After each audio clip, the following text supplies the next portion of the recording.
नमस्कार बंधुरा stitch bye तनुश्रीते तुम्हादेर सबाइके स्वागत जानाई। आजकेर भिडियोते आमी तोमादेर देखाते चलेछि किभाबे कामिजेर ब्लाउजेर दড়ি तैरी करा हय। तो भिडियोटा स्किप ना करे प्रथम थेके शेष पर्यन्त देखते थाको।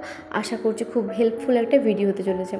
तो आमी एखाने दড়ি बानानोर जोन्नो एखाने किन्तु एकटा कटनेर आमी कापड़ निये निয়েছি। तो तोमरा जखन ब्लाउज बा कामिजेर फिते बानाबे तखन किन्तु जे एक्सट्रा कापड़टा बेঁচে যাবে काटिंग करार पर সেই एक्सट्रा कापड़टा दिয়ে किन्तु तोमादेरके फिते बानाते হবে।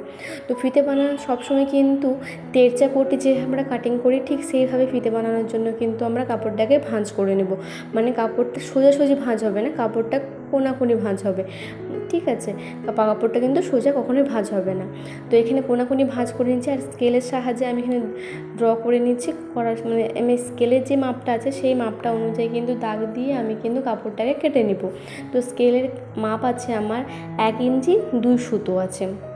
এর থেকে বেশি থাকলে কোনো অসুবিধা নেই। যদি তোমরা যত সরু চাইবে কাপড়টাকে ঠিক ততটা সরু করে কাটবে, আর তোমরা যদি চওড়া করে বা মোটা করে দড়ি চাও তাহলে কিন্তু চওড়া করে কাটবে।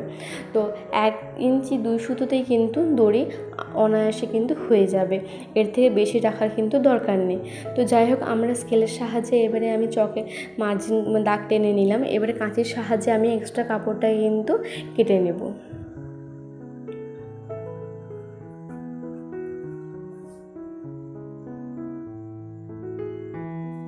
तो कापड़टा काटा हो गेছে।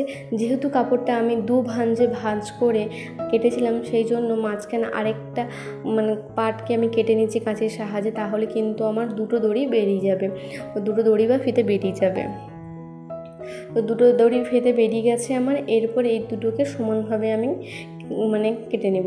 আমি এখানে আমার মেজারমেন্ট অনুযায়ী লম্বা রেখেছি, তোমরা যতটা লম্বা চাইবে ঠিক ততটাই কিন্তু তোমরা কাটিং করবে। তো এরপরে আমি এটাকে সেলাই করব। দুটোকে আলাদা করে নিলাম। এরপরে ঠিক এটাকে যে ভাঁজ করব, সোজা পাশটা ভেতরে থাকবে আর উল্টো পাশটা কিন্তু ওপরে থাকবে। সোজা পাশটা কিন্তু ভেতরে থাকবে, সবসময় মাথায় রাখবে। এরপরে যতটা তোমরা চওড়া রাখতে চাও, মানে যতটা সরু করতে চাও ঠিক সেই হিসাবে কিন্তু তোমরা সেলাইটা দিবে।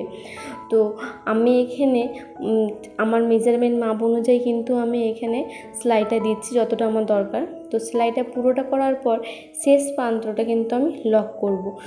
পুরোটা কিন্তু আমি সেলাই করব না, কিছুটা গ্যাপ রেখে তারপরে সূচটাকে ভেতরে রেখে কাপড়টাকে ঘুরিয়ে কিন্তু ওই জায়গাটাতে আমি 2-3 বার মেশিন চালিয়ে নেব আর ওই জায়গাটাকে কিন্তু একেবারে লক করে নেব।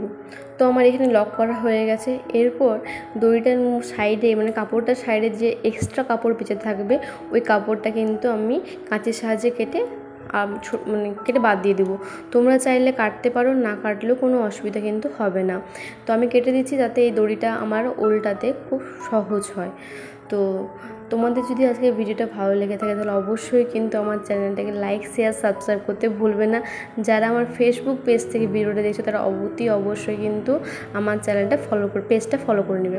তো এখানে একটা সাইকেলের স্প্রোক নিয়ে নিয়েছি। এই সাইকেলের স্প্রোকটা দিয়ে কিন্তু আমি দড়িটা তৈরি করব। অনেকে সুতো দিয়ে করে, কিন্তু আমার সুতোতে একটু থেকে মনে হয় এই সাইকেলের স্প্রোক দিয়ে সেলাইটা কিন্তু অনায়াসে হয়ে যায়।